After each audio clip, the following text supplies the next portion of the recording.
Welcome to Hard Reset. In this video, I'm going to show you how you can customize the crown button on your CMF Nothing Watch 3 Pro.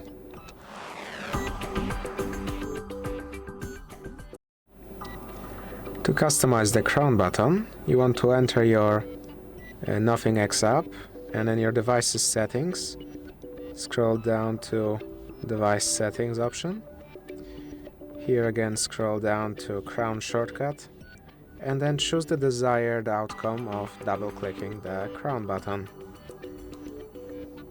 Let's say we choose Open Stopwatch, and afterwards, double-clicking the crown button should enter the stopwatch, as you can see right here. Let's change it to Calculator.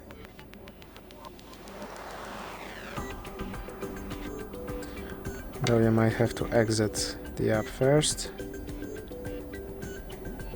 And there you go. You can also select no action if you want nothing to happen. Just pick whichever option you like.